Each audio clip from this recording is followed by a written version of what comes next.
Hello, everybody. Welcome to this episode of Attention Please podcast now on video. If you like this podcast, kindly like, share, and subscribe. You know what to do. So today we have a guest, Diptakirti, Diptakirti Chaudhuri has been a guest on this podcast before. He is one of my idols when it comes to writing. I've said that before. I was inspired by his writing in college. He was a year senior to me at Jadavpur University. And I've always looked up to him. He's 1 year older to me, so I'm trying to claim that I'm younger here. That always looked up to him in terms of writing, and he's also a very, very avid Bollywood buff. He's written several books on Bollywood trivia, and he's also written about Salim Javed. So he is a Bollywood buff like me. He's a way better Bollywood buff than me, and so there was something which I wanted to discuss on this podcast for quite some time, but I thought it'd be better, rather than me talking about it, have a real expert talk about it. And that is on the state, the commercial state of current Hindi movies. So first of all, Diptakirti, thanks for being on the show. Thank you so much for having me. It's always a pleasure. All right. So the first question that I want to ask is, we all know that post-COVID, I would say, Hindi blockbuster movies haven't been doing well. Or rather, there's nothing known as well, but they haven't been doing as per expectations of those who invest in Hindi movies. So several hypotheses have been proposed. One of which was proposed by Anurag Kashyap is because of the state of the Indian economy. And I'm just saying this without passing a judgment on whether it is true or not, or whether it's ridiculous. But being an influential voice, he said this, that there is just no money for people to go to the theaters and see movies, which again, I would also add is belied by the fact that movies like RRR and KGF have been such monumental hits. So that's one reason. The other people are saying that, COVID-19 is the problem, that people are just not, they're psychologically not in that space of going to theaters anymore. And they're afraid, some people are afraid. And it's a habit. Going to the theaters is a habit. And both of us can agree, growing up watching theaters, that it is definitely a habit. And people are kind of off the habit. It will take some time. But again, I would say that is belied by the fact that KGF and RRR made so much money. So what do you think? What factors have you heard? And then third, we will come to boycott. That the only reason that movies are not working is because they are anti, quote unquote, Hindu, anti-India. And now people are sufficiently created a din around it, or have formed a group that they're consciously boycotting movies made by, actors like Amir Khan, in Ranbir Kapoor, Alia Bhatt. And so that is the reason, that it is basically a political statement, and the politics is now so strong that it can actually adversely affect sales at the theater. And that South Indian movies are more culturally rooted to traditional India, and that's why they're working, whether it be Bahubali or RRR. So what is your idea or opinions on this? Yeah, I think all these things that you said that have some impact. It is, and like social media, and you probably know this better than most, is always a very binary thing. It is saying that, oh, it is all about economy, and people don't have money, so they have stopped watching cinema. Oh, people have now woken up to the fact that Bollywood is this whole den of vice and nepotism and whatnot, so people have boycotted that thing. I don't think these are, they don't even come close to, they all contribute maybe to a little extent. But I would like to state a more fundamental fact that if you look at Bollywood, if you take, let's say, Hindi cinema, which has maybe 50 to 60 releases a year, one per week kind of a thing, if I take it like that.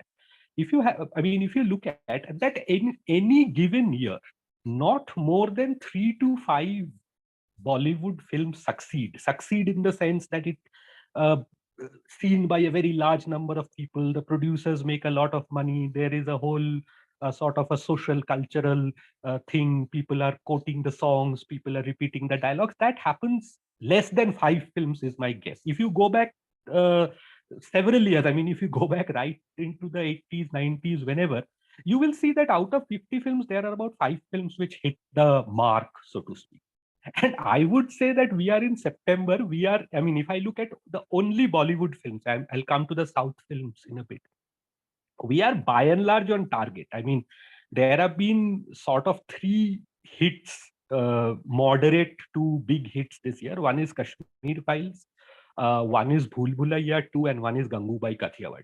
So we are at 3. We will probably reach 4, 5. We will broadly be in the zone. So this whole thing that Bollywood is not able to get it is a little exaggerated. That's number one. One thing I would interrupt you is Kashmir Files is not Bollywood. Let's just say it is anti-Bollywood in many respects because of the theme, because of everything. So let's just say 2 movies which are classic Bollywood. Sure. No, I mean, Hindi cinema, you see, I'll tell you that in terms of, if you look at every year, I mean, I would add a second qualification, though I'm not sure if my assertion will hold. There is always one sort of an anti-Bollywood or off the beaten track kind of sleeper hit, so to speak, also comes up once in a while. Though you are right in the sense that the Kashmir Files in terms of content and tone is radically different from what Hindi cinema normally offers. So that has its own strengths and weaknesses, problems and whatever. So but you are broadly right that it is not what we can call Bollywood. So we are in that zone broadly. So I am hoping that there will be 2, 3 more good films that will come between now and December, and Bollywood will tick off that 5 out of 50 success rate is the thing. The second piece is that I think the one piece that people are ignoring in the Southern movie and the people don't have money, the bridging factor between, or the common factor which has impacted both, is actually the movie watching during the pandemic. For the last 2 years, people have gotten completely used to watching films, big films, impactful films, the typical big screen spectacles on a small screen.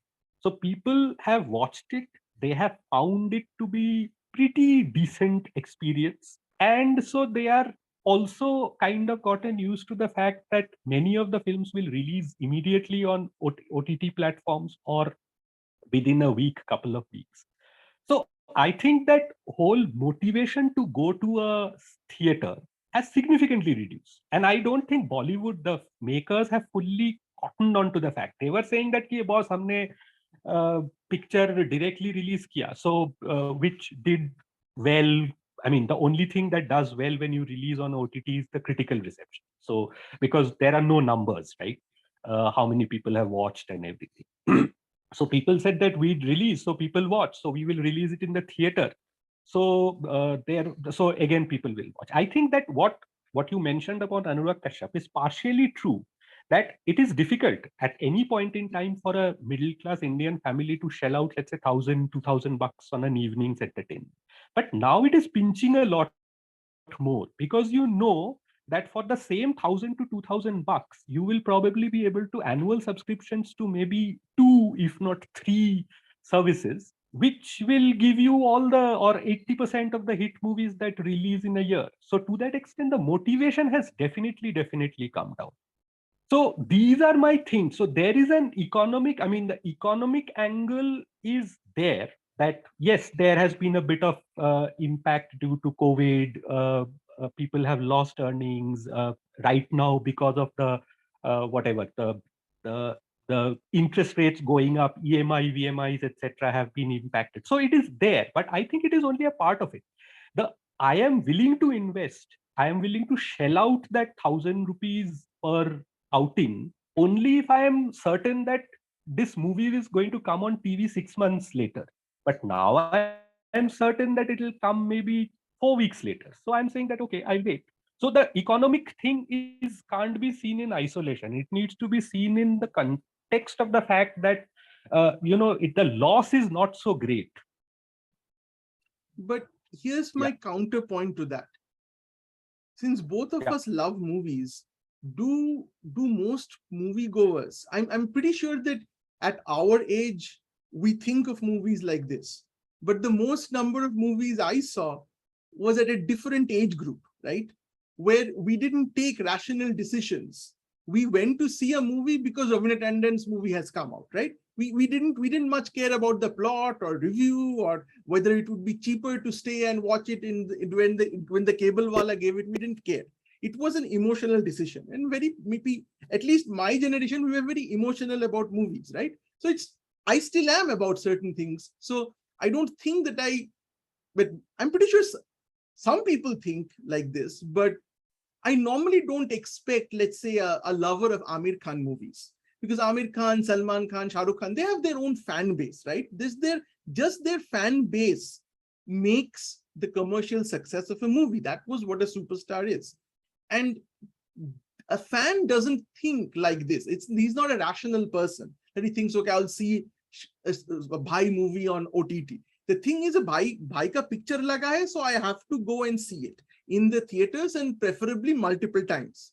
So how do you, and for me, the shock was Amir Khan's movie not working, because Amir Khan is a superstar. And now I honestly think, and this is what I had written, is that I believe that this was absolutely the wrong movie for Amir Khan to do in this age. And because firstly, Amir Khan has made a career of basically making licensed or unlicensed remakes of foreign movies. If you look through Amir Khan's, like whether it be Atank, he's done it consistently. It's not something which he hasn't done. I would say Shah Rukh Khan has been more original on that scope, because he's done movies which again are not lifts from other movies, at least so many. But Amir Khan's career is full of lifts. Okay. Now, I think Amir Khan specifically here is reaching the late Devanand phase of his life, where Amitabh Bachchan also ran into that, Lal Badshah phase, right? Where you are no longer can do the movies that you are being cast in. Late career Sachin Tendulkar, same symptom. So it is, I think this movie was like that somewhat. And we'll come to the boycott and Amir Khan's political things later, but we'll come to how effective that was. But one of the things that I believe, and this is my opinion, is that if you watch KGF, have you seen KGF, first of all?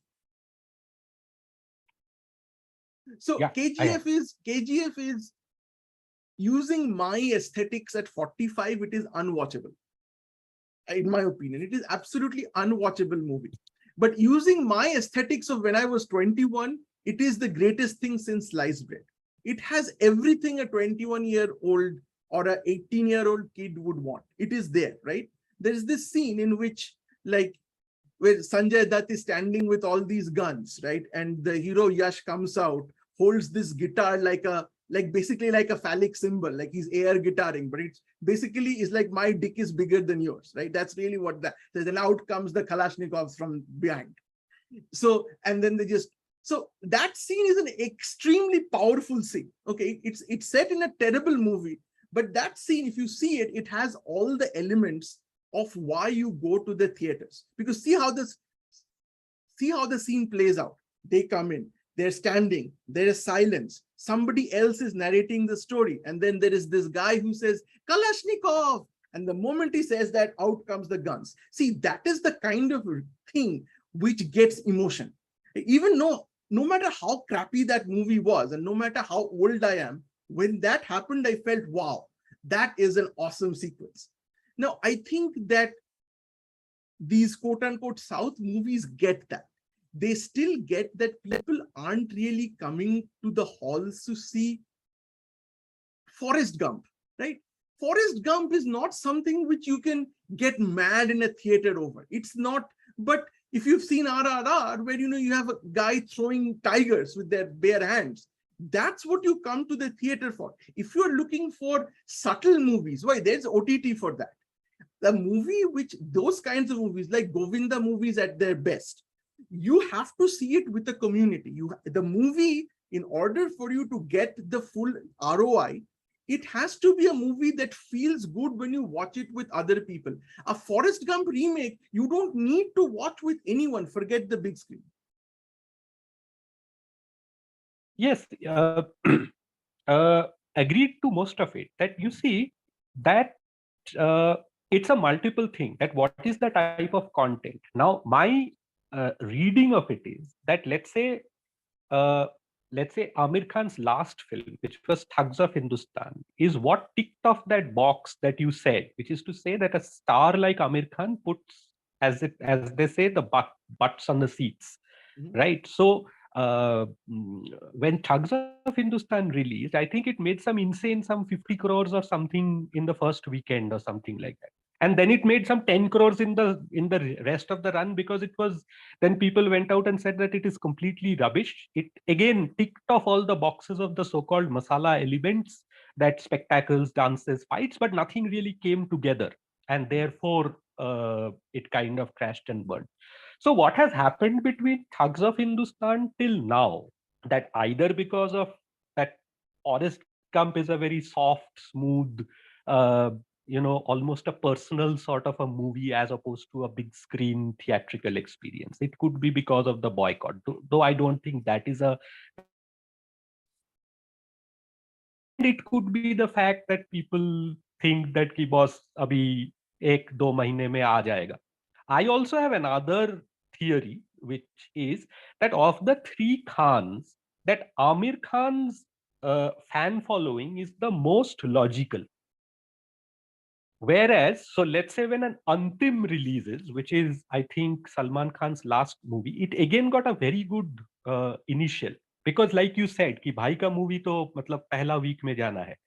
I mean, we can debate and say that is Antim the better movie or the Lal Singh Chadda is the better movie. I mean, from a quote unquote better movie point of view, Lal Singh Chadda ticks off all the boxes, but it could not match, let's say, that opening pool of a Salman Khan where the Salman Khan movie has released, so I will go and watch. So I had a feeling that this, when you look at the typical Amir Khan fan, who is not like the guy who would tattoo Amir Khan's name on his chest or arm or whatever. He is like thinking कि अच्छा ही movie होगा, but I think it will come on whatever Amazon Prime or something 2 months down the line. Might as well wait for it. It does not look like a big screen action spectacle anyway.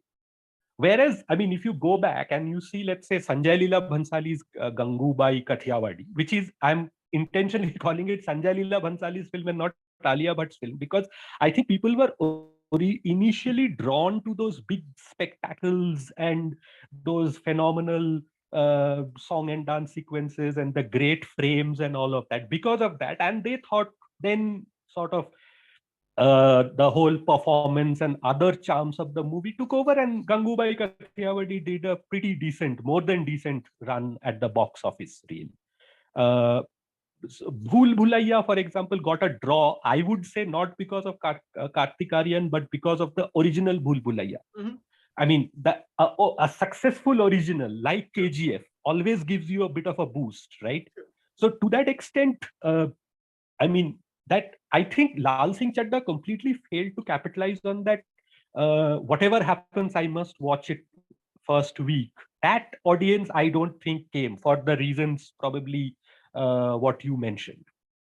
I I also think, again, based on a very small sample of South movies which have done very well, is that I think they're, for the want of a better word, they don't explicitly try to be woke.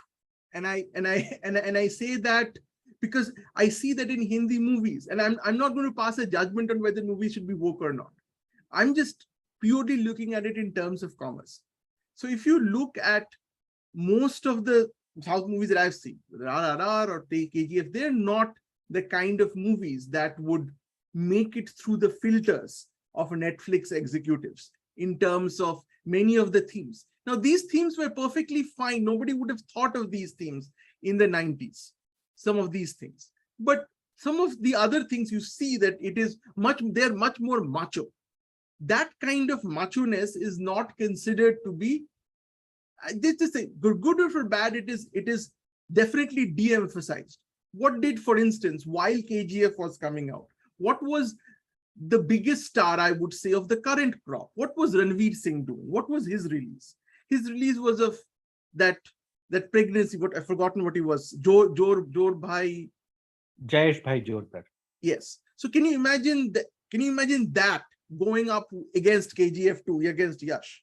So when you have I would say the most sellable male star, young male star in Bollywood today. I wouldn't put Kartik Aaryan still at that level. But you put Ranveer versus that, you can see the difference and why somebody would, in my opinion, again, I'm trying not to pass a value judgment here, just being very business-like, that if I have 1,000 rupees, which is what I will spend on a night at the movies, I would go there. Because that, I think, more captures the 90s, 80s aesthetic. KGF and RRR are very much Elane Jung with a 300 crore budget. Right? It's that kind of a movie. These movies are different. You get better versions of these movies on OTT. These are OTT movies, right? These are movies that you can watch on OTT. You get these movies, you get better versions of these movies. Like, for instance, one of the things that I was having this conversation, that romantic movies nowadays, like the kind of movies like Kyamat Se Kyamat Tak, or that kind of like really crappy movies, in terms of they're not great art, but very close to people's heart. Why don't they happen? What are teenagers nowadays seeing? I found out that teenagers nowadays see Korean dramas on OTT. They see romantic Korean dramas where the boy meets girl in a Starbucks shop, he works in a Starbucks shop, comes somebody else, the boss. So it's basically the same Hindi movie, old, like nothing masterful, but people don't need a new Juhi Chawla or Amir Khan anymore. They can, BTS is there, South Korea. So that has come in. Now Bollywood is now no longer competing with itself, right? It's competing with other cultures, OTTs, and also other cultures, some of who I think are much more faithful to what used to work than Bollywood is, in my opinion. Sure. I mean, one of the things I missed mentioning when I was talking about that bridge between that why is economics only partially. So one part of it is what I said, which is to say that a movie will release in 2 years. The other part is that exposure to South cinema. That today, in pure number terms, that Yash has turned out to be a bigger draw than Amir Khan. I mean, basis one movie each. Or an Allu Arjun is becoming a pan-India, is being called a pan-India star ahead of, let's say, an Amir Khan or a Ranveer Singh. So I think people, again, over the last couple of years, have kind of watched a lot of non-Hindi. I mean, the Hindi film audience has seen a lot of non-Hindi content. And I would argue they are kind of a lot more receptive to, let's say, South Indian heroes than they were earlier. Because let's also do this. If you go back, I mean, Hindi cinema has always taken content from all over the country. Like in 60s, 70s, Bengali cinema, Bengali books and movies were a big source of hit Hindi films. In the 80s and 90s, Tamil and Telugu cinema were again big sources for like that entire Jitendra phase, and all of that were basically remakes of Tamil and Telugu. Yes. If you take from 2000 onwards, if you take all the major hits, starting from Gajni to many of Salman's hits, they are again remakes of hit South Indian cinema. So what you said, that they get that, what works as masala. I mean, this is not true suddenly. This is true for like maybe 40 years. I mean, I'm exaggerating, but it is broadly in that zone that they got that slightly. Before 40, it was Bengali movies. Before 40, yeah, it was Bengali movies. Rishikesh movies, Mukherjee movies were all remade from Bengali movies. Hit Bengali movies. So if you take a film like, just to take Kati Patang, I mean, Kati Patang is the very what you call broad-based emotions of this guy getting abandoned at his wedding altar, literally, and then he turns an alcoholic, and then he reunites with that same woman. I mean, if I tell you this story, you will wonder what the hell are you talking about? But if you see both the original Bengali and the Hindi, you will say, wow, I mean, the charm of the hero, the songs, the whole set pieces, everything just carried it through. So to that extent, Hindi cinema has picked up the best of whatever works in whichever country, whichever part of the country. What has happened over from, I would argue, from, let's say, Bahubali onwards, is that South Indian actors, producers have realized that I don't need to remake this movie with a Hindi star to make this succeed. The original star of Tamil, Telugu, whichever version, or in KGF's case, Kannada, they are all becoming. They can carry a film for a pan-India audience also. I mean, why not Malayalam? Because Drishyam is again in Malayalam and then in Hindi.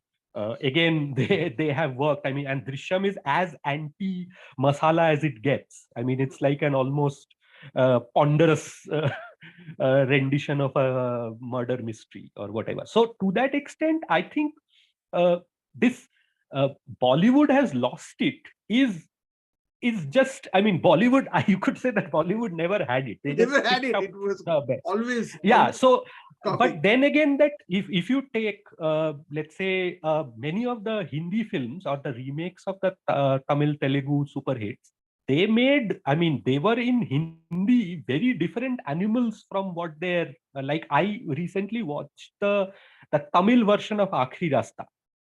Okay.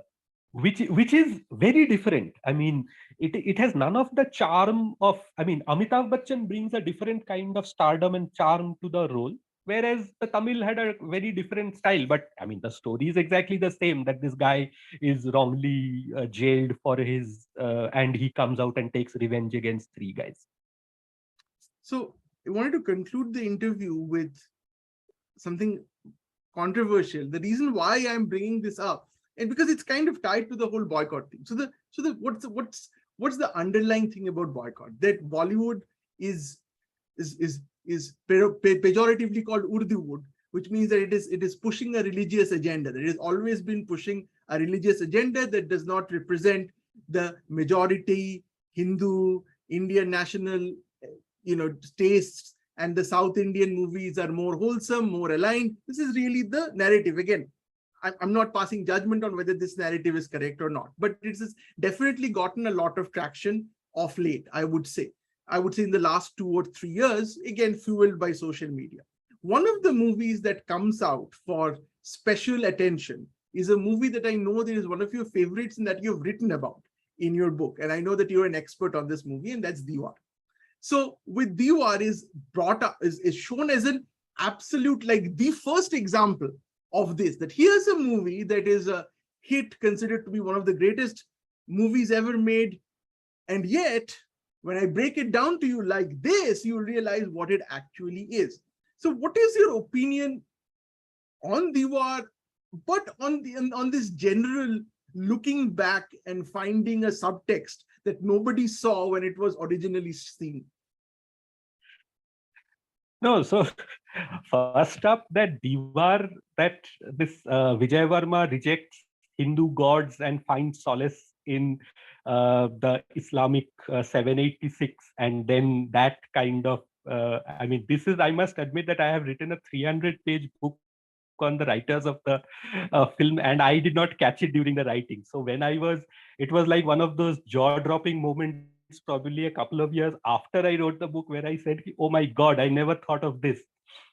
So, you see, I think you only said it some time back, saying that anything, I mean, anything, any film, if you see it through a certain lens, you can fit it in the certain lens. That there is another very interesting WhatsApp forward which came, which said that in in Salim Javed's films, and of course, Salim Javed are pursuing a deep conspiracy, the whole religious agenda and all of that. So one of the things that is often told about them is that their films have no Muslim villains. So I mean, the Hindus are bad. So all the villains are Hindu. So there is that whole subliminal thing about that. So I always wondered that Shakal, I mean, both the Ajit version in Yadav Ki Barat and the Kulbhushan Kharbanda version of Shan, I mean, how are exactly they Hindus? But then, hey, it's sort of a thing. So look, this is like what I realize is that many of the things in Bollywood which we just took for granted, in things like, let's say, a dacoit saying ki main maa kali ka prasad chada ke, and he goes out to rob a thing, is now being said that, oh, Hindu gods and goddesses are being shown as the trigger to do something evil. It has come incidentally. This is, I mean, I saw this clip from again early 80s, Barsat Ki Ek Raat, where the villain, who is called Kaliram, is obviously Kali is being maligned here, and he constantly says, I think, Jai Bhairo ki kasam or something like that, and he says that and he goes off to do all sorts of evil things. So obviously this is a sort of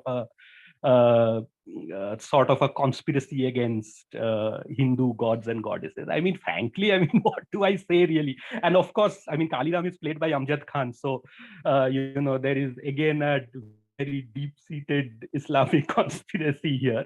So honestly speaking, I don't know how to process this, because it has become, a lot of it has become just, I mean, in another time, I would have just called it frivolous jokes. But it is obviously becoming fairly nasty from what I see it.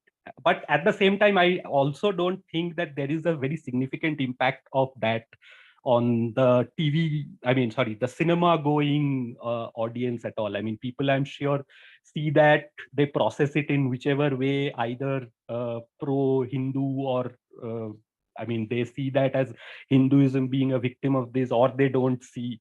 And then they take a decision to watch a movie, irrespective of that decision. So I read some report by Ormax, which is a pretty, they do a lot of data analysis and tracking on Hindi cinema and Hindi cinema audiences and all of that. So according to them, the impact of Boycott, if any, is about 5% on the audience. I mean, in terms of, not audience, I mean, in terms of footfalls or whatever. Is this specifically on Lal Singh Chadda, or is this in general? No. So it's not just Lal Singh Chadda that's being boycotted. No. Master is being boycotted. So I think the context of that article was on Lal Singh Chadda, but what they have said is that, they have said that, look, they believe that the impact of the boycott calls on actual cinema going audience, if at all, is about 5%. So that's what they are saying. I do not know what is the research, but they believe that it is not. I mean, the people are maybe reading the Urdu tweets and processing them in a certain way. And according to them, it is having very little impact on, let's say, the actual movie watching. So, yeah, it is not having. And frankly, I mean, pulling out 1980s movie clips to show that Bollywood was anti-Hindu all along, I mean, is, well, laughable to say the least. For me, and this is what you said. For me, my opinion is always that this method, rather than the conclusion, is a classic leftist progressive humanities thing, right? Is to take stuff which has been done. Is I need to have a theory. So let's take stuff. So this thing has already been done on other things like gender and other things. Now, other people who normally didn't use these tools have also cottoned on to the effectiveness of these tools and are now passing old movies through those tools.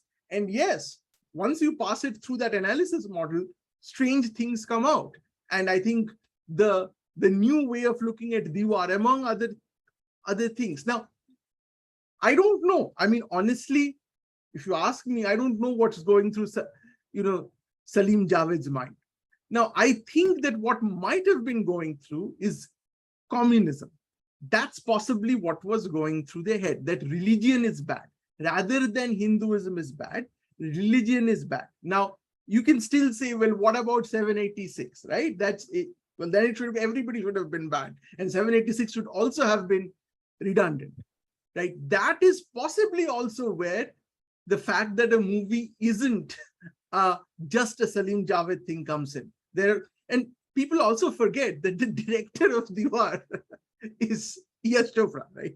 So you're talking about somebody who so it's a combination of things that come in. So that is my main thing. You're saying that Salim Javed did all this. But if you know the way the Hindi movie industry works, the scriptwriter is not a very powerful stakeholder. Yes, Salim Javed is definitely a more powerful stakeholder than your normal run-of-the-mill scriptwriter like I would be.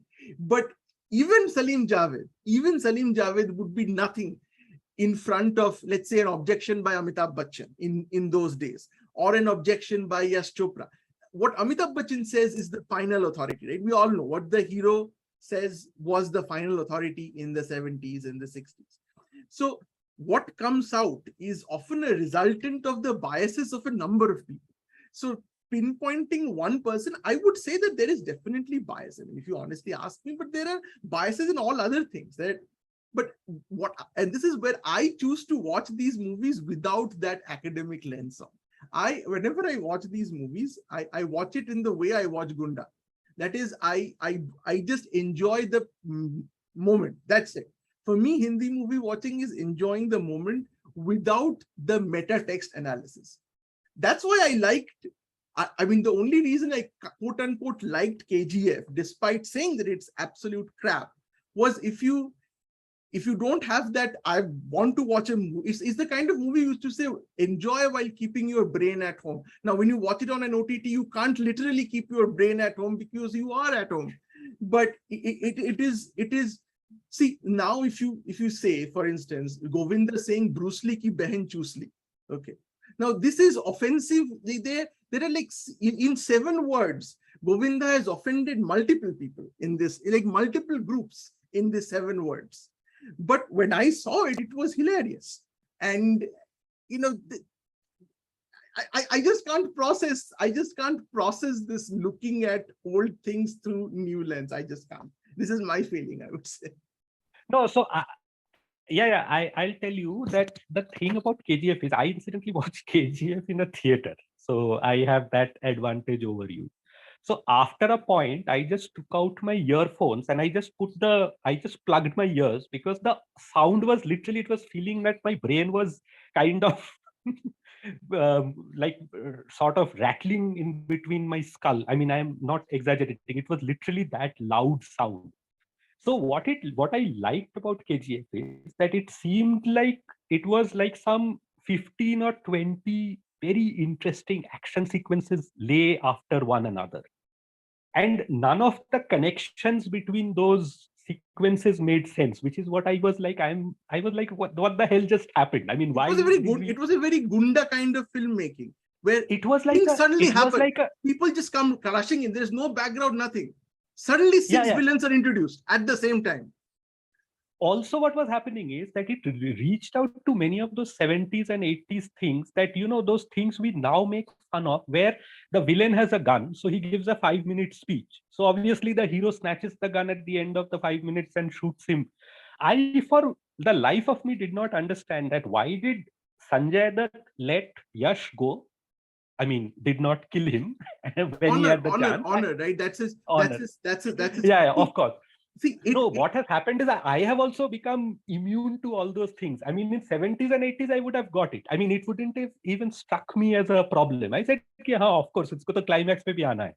But now I was wondering, why the hell are you not clear? But because, I mean, I've watched because this movie is creating a hero narrative. And for me, that is what it does very well. For instance, in the first film, when he's a young boy, who goes and he does a supari on the cop, right? And he escapes and comes back. Because he says once he comes back and gets caught, that's when he gets known. If he just hits the guy and runs away, then he just does his job, but he doesn't get the credit for it, right? So now his name is made in the street. But you see, they could have shown him. So they could have shown him doing that the first time.